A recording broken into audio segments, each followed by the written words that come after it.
한번 오늘 말씀을 보면서 한번 저를 따라합시다. 예수 그리스도의 부활을 힘입어. 자, 이 말씀을 마음에 잘 새기길 바랍니다. 예수 그리스도의 부활을 힘입어. 우리 김하영 자매 또 황소영 자매 이 성도님들이 오늘 세례를 받게 됩니다. 먼저 교회를 대표해서 축하를 드립니다. 오늘 본문에 보니까 세례는 더러움을 씻어내는 게 아니라 선한 양심이 하나님께 응답하는 것이다. 예수 그리스도의 부활을 힘입어. 이전까지 우리의 삶이라는 게 내가 죄를 느끼고 이 죄를 어찌할 수가 없어서 고통스러워하고 괴로워하고 그러다가 마냥 잊고 살다가 또 다가오면 괴롭고 벗어나지 못해서 고통스러웠던, 그래서 지쳐있던 그런 삶이었을 것입니다. 그러나 예수를 믿은 후에는 이제는 주님을 힘입어 신앙생활을 하는 것입니다. 예수 그리스도가 다 이루었다 십자가에서 말씀하신, 그리고 부활하신 그 신앙의 내용, 부활을 힘입어서 우리는 신앙생활하고 변화된 이후의 삶을 살아가는 것입니다. 여러분들이 어두움을 없애려고 애쓰기보다 불을 켜면 된다고 우리가 전에도 나눴듯이 여러분 안에 있는 죄를 내가 스스로 막 없애려고 그렇게 해서 없애는 게 아니라 여러분 안에 계신 예수님을 켜시기를 바랍니다. 주님은 내 발의 등이요 내 길의 빛입니다. 악을 제거하고 선이 되신 분은 예수님 뿐입니다. 그분만이 십자가를 통해서 우리의 죄를 다 사하시고 악의 문제를 해결해 주셨습니다. 그래서 다 이루었다고 하신 예수님 안에서 죄사함과 십자가의 그 사랑과 영원한 부활의 생명과 성령의 내주, 이 모든 자원들이 들어있는 것입니다. 예수님 안에서 그 자원을 선물로 받고 누리면서 성품으로 선을 행하면서 살아가는 것, 이것이 믿음 생활이에요. 에베소서 2장에 있는 8절 9절에 있는 말씀 한번 봅시다. 여러분은 믿음을 통하여 은혜로 구원을 얻었습니다. 이것은 여러분에게서 난 것이 아니요 하나님의 선물입니다. 행위에서 난 것이 아닙니다. 그러므로 아무도 자랑할 수 없습니다. 혼자 애쓰다가 실망하다가 포기하는 그런 구도로 가지 말고 다 이루신 주님 안에 믿음으로 나아가는 것입니다. 선물을 받는 그 일은 참 기쁘고 행복한 일입니다. 감격스럽고 기쁨의 눈물도 있고요. 내면의 변화도 생기고 또 그로 인해서 말씀의 지혜도 생기고 그렇습니다. 지난주에 우리 존 웨슬리에 대해서 나누면서 존 웨슬리가 참다운 선행의 삶을 위해서는 진짜 믿음이 있어야 되는구나, 그 믿음으로 출발해야 하는구나 라고 하는 내용들을 나누었습니다. 배를 타고 가다가 풍랑을 만났을 때부터 그 믿음을 갈구하게 되었죠. 결국 성령의 체험 속에서 참 믿음을 선물로 받고 평생 주님과 동행하면서 주님의 성품으로 선한 일을 하다가 평안하게 하나님 품에 안겼던 웨슬리의 일생에 대해서 우리가 함께 나누었습니다. 이 비슷한 사건이 1912년 4월에 있었습니다. 타이타닉 호에 윌리스 하틀리라고 하는 사람이 있었는데 바이올린을 연주하던 사람이었어요. 아마 여러분들이 영화를 봤으면 그 장면이 인상 깊었을 거예요. 다들 사고 속에서 도망가고 있는 그 와중에 한 사람이 연주를 시작합니다. 그 사람이 윌리스 하틀리였습니다. 내 주를 가까이 하게 함은, 그 찬양을 연주하니까 떠나갔던 연주자들이 같이 모여서 함께 연주를 하게 됩니다. 그의 나이가 34살밖에 되지 않았었답니다. 예수님을 또 전하는 거예요. 여러분, 예수님만이 소망입니다. 예수님을 믿으십시오. 그렇게 최후를 맞이했다는 거예요. 이 윌리스 하틀리도 감리교인이었대요. 여러분, 이렇게 변화받은 웨슬리나 하틀리 같은 경우가 그럴 수 있다고 해도 변화받기 전에 웨슬리나 하틀리 그리고 저나 여러분도 어쩌면 죽음이 두렵지 않은 사람은 없을 것입니다. 지난주에 제가 한 주간 동안 이렇게 하자고 권면을 드렸어요. 만약에 여러분이 죽음이 눈앞에 있다면 그때 발버둥 치면서 아니라고 거부하는 게 아니라 평안하게 하나님의 부르심에 순종하면서 주님의 품에 안길 수 있는가, 이런 질문과 기도해보자, 그런 말씀을 나눴는데 어떻습니까? 죽음은 참 두려워요. 상상만 해도, 예를 들면 드라마나 전쟁 영화 같은 데 보면 한국의 사극으로 치면 칼로 막 전쟁을 하죠. 그건 목에 베이기도 하고 팔이 잘라지기도 하고 막 찔리기도 하고, 그게 나였다고 생각해보세요. 옛날에 태어나서 내가 전쟁에 참여했어. 근데 상처를 입고 아파가지고 죽지 못하고 얼마나 고통스러울까, 죽음이 공포스러울까, 이런 생각 혹시 해본 적 없습니까? 전쟁 영화 이런 걸 보면 막 총에 맞아가지고 수류탄 맞아가지고 장기 다, 이런 것들을 보면 정말 죽음이 너무 무섭다 생각을 하게 됩니다. 예수님께서는 그렇게 공포스러워하는 죽음에 얽매여 있는 자들에게 이렇게 하셨다라고 기록이 있어요. 한번 보여주세요. 히브리서 2장 15절. 또 일생 동안 죽음의 공포 때문에 종노릇하는 사람들을 해방시키기 위함이었습니다. 죽음에 볼모 잡혀서 죽음의 종노릇하는, 죄의 세력이 시키는 대로 할 수밖에 없는 우리의 인생들. 그러나 예수님께서 친히 육신을 입고 이 땅에 오셔서 죽으시고 부활하심으로 죽음을 두려워하며 종노릇하는 사람들을 해방시키기 위해서 이 일들을 하셨다라는 구절입니다. 여러분, 처음에 마음에 새기길 바란다고 했던 단어가 뭐냐면 예수 그리스도의 부활을 힘입어였습니다. 주님의 부활을 힘입어 우리의 일생은 이제 종노릇에서 해방되는 것입니다. 저는 한 분을 더 소개하려고 합니다. 존 파이퍼 목사님이라고 하는 분입니다. 이분도 존이네요. 이름이 존 웨슬리도 존이에요. 존이 요한이거든요. 요한. 오늘날의 영어식으로 하면 존인데, 이 존 파이퍼는 아직도 살아계시고 왕성하게 활동하시는 목사님이면서 신학자입니다. 이분이 강의하면서 이런 질문을 해요.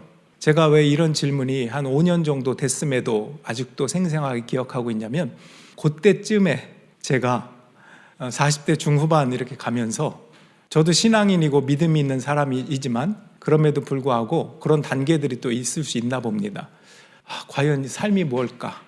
죽음의 순간이 올 때 아까 여러분들에게 권면했던 것처럼 나는 평안하게 믿음을 가지고 하나님 앞에 당당하게 갈 수 있을까? 그분 앞에 아쉬움 없이 감사합니다 이렇게 할 수 있을까? 죽음이라고 하는 그 고통과 외로움과 그 순간의 시간들을 잘 넘길 수 있을까? 죽음이라는 게 뭘까? 이런 것들에 대해서 진지하기 시작하는 때가 아마 50을 넘어가기 전이 아닌가 싶어요. 다른 분들도 다 그런 경험들이 있더라고요. 그래서 저도 그 당시에 이것저것 고민하고 기도하고 생각하면서 이 존 파이퍼 목사님의 강의를 들었기 때문에 제가 기억하고 있는 것입니다. 그가 이런 질문합니다. 과연 암이나 질병도 예수님을 위한 고난이라고 볼 수 있을 것인가? 여러분 어떻게 생각합니까? 성경에 보면 예수님 때문에 고난받는 자는 기뻐하라 이런 구절이 있거든요. 그러면 예수님을 전하다가 선교지에서 순교한다거나 이런 경우에는 성경과 딱 일치하잖아요. 그 복된 사람이구나. 그런데 암에 걸려서 또는 사고가 나서 죽음의 순간을 맞이할 때 그것도 예수님을 위한 고난을 받는 거라고 할 수 있는가? 그냥 자기가 혼자 고통스럽고 괴롭다가 가는 거 아닌가? 근데 이 존 파이퍼 목사님은 그럴 수 있다라고 얘기합니다. 이 구절을 보여주면서, 이것도 베드로 전서예요. 베드로 전서 4장 12절 14절 제가 한번 읽어보겠습니다. 사랑하는 여러분, 여러분을 시험하려고 시련의 불길이 여러분 가운데 일어나더라도 무슨 이상한 일이나 생긴 것처럼 놀라지 마십시오. 그만큼 여러분은 그리스도의 고난에 동참하는 것이니 기뻐하십시오. 그러면 그의 영광이 나타날 때 여러분은 또한 기뻐 뛰며 즐거워하게 될 것입니다. 여러분이 그리스도의 이름으로 모욕을 당하면 복이 있습니다. 영광의 영, 곧 하나님의 영이 여러분 위에 머물러 계시기 때문입니다. 물론 이 말씀은 핍박받는 고난에 대한 해당하는 말씀이지만 좀 더 확장할 수 있다는 거예요. 어떻게 확장하는가? 크리스찬으로서 예를 들어 암 말기로 죽어가고 있다. 죽음을 향해 가고 있을 때 암으로 비참하게 죽어가는 게 아니라 암의 고통을 통해서 예수님을 높이기로 한다면 내 이 고통 가운데 있지만 그분께 영광을 돌리고 내 가족이나 친구나 누군가에게 나를 여기까지 인도하신 그 예수님에 대해서 증거하고 고백하고 감사하고 정리할 수 있다면 그것은 예수님 안에서 그분의 영광을 높여드리는 고난일 수 있다라고 하는 것입니다. 그것이 그리스도를 위해서 받는 고난과 같다 이런 얘기입니다. 분노 때문에 예수님을 부인할 것인가 아니면 그분을 믿을 것인가, 그분을 높여드리는 마음으로 암이든 핍박이든 고난을 받으면 그것은 크리스찬으로서 고난받는 것이기에 그분의 약속이 이루어진다는 거예요. 그분의 약속이 어떻게 돼 있죠? 영광의 영, 곧 하나님의 영, 성령이 임종하고 있는 그 사람 위에 머물러 계신다라고 하는 이 약속입니다. 왜 영광의 영일까요? 암이 그 사람의 최후가 되게 하지 않으실 것이기 때문에, 주님의 영원히 함께 하시는 것이 최후가 될 것이기 때문에 영광의 영이 머물러 있으니까, 그런 의미에서 어떤 형태의 죽음이든 크리스찬은 마지막까지 이건 내 힘이 아니라 하나님의 약속으로 내 안에 계신 성령으로 주님의 말씀으로 그분이 함께 하심으로 그분이 다 이루신 선물 안에서 고백하는 믿음으로 그 길을 갈 수 있다는 것입니다. 그리고 나서 끝이 아니죠. 영원한 생명이 되신 주님과 함께 하는 것입니다. 여러분, 우리의 일생은 예수님의 부활로 인하여 의미가 있습니다. 그 중에서 세례는 주님의 부활을 힘입어서 떼는 첫걸음이에요. 지금까지는 내 힘으로 살았거든. 내가 착한 일도 하고 뭔가 이루려고 애쓰고 다 했어요. 이제 내 힘으로 살던 그 발걸음을 이제 끝내고 다 이루었다고 하신 그 주님 안에서 믿음을 가지고 살면 주님의 성품을 담고 그 성품 안에 선한 일을 해나가며 성장할 수 있는 삶, 그것이 신앙의 삶이란다. 세례받은 거 축하한다. 이렇게 얘기하는 것입니다. 다 이루었다 하신 주님의 자원으로 출발하는 것입니다. 이전과는 완전히 다른 삶입니다. 나와 함께 해주세요. 내 힘이 아닌 주님의 힘으로 시작합니다. 내 모든 뜻이 아버지의 뜻이 되기를 원해요. 내 모든 삶이 당신의 삶이 되기를 원해요. 주님이 다 이루셨으니까 그 주님 붙잡고 믿음으로 살래요. 그럼 주님이 책임져 주신다는 것입니다. 여러분, 오늘 두 분이 세례를 받습니다. 세례는 물속에 들어갔다가 나오는 것을 의미한 그 침례예요. 원래는 물속에 완전히 들어갈 때는 숨을 쉬지 못하고요, 죽는 것을 의미합니다. 나올 때는 숨을 쉬는데 예수님과 함께 다시 산다, 그런 의미예요. 오늘 이 두 분이 세례를 받을 때 머리로부터 물이 흐를 것입니다. 물에 들어갔다가 나온 것을 의미합니다. 그리고 물이 흐른 채로 주님과 함께 첫걸음을 떼는 것입니다. 앉아있는 여러분들도 여러분들이 세례받았던 그 당시를 떠올려 보십시오. 여러분 가운데는 유아 세례를 받은 분이 있을 수도 있어요. 유아 세례를 받은 분들은 상상을 해보세요. 기억은 안 날 거예요. 그러나 상상을 해보세요. 아마 그때는 부모님의 기쁨이 있었을까요? 없었을까요? 부모님의 기쁨, 성도들의 축복, 목사님의 정성, 하나님의 기뻐하시는 은혜, 이런 것들이 여러분의 세례 당시에 있었을 것입니다. 왜 제가 이걸 상상하고 기억하라고 하냐면 이 기억도 겸손이라고 하는 성품으로 기억해야 진짜를 찾을 수 있어요. 하나님이 주는 성품으로 기억하지 않으면 내가 억울한 거, 내가 괴로운 거, 내가 알지 못하고 보지 못해서 오해하는 것, 이쪽으로만 상상할 수 있어요. 그래서 우리의 상상조차 생각조차 그분의 성품 안에서, 여러분이 어릴 때 엄마 아빠가 나를 사랑하지 않은 줄 알았더니 지금 믿음 안에서 상상해보니 나를 정말로 진심으로 생각했던 그 순간이 있었겠구나.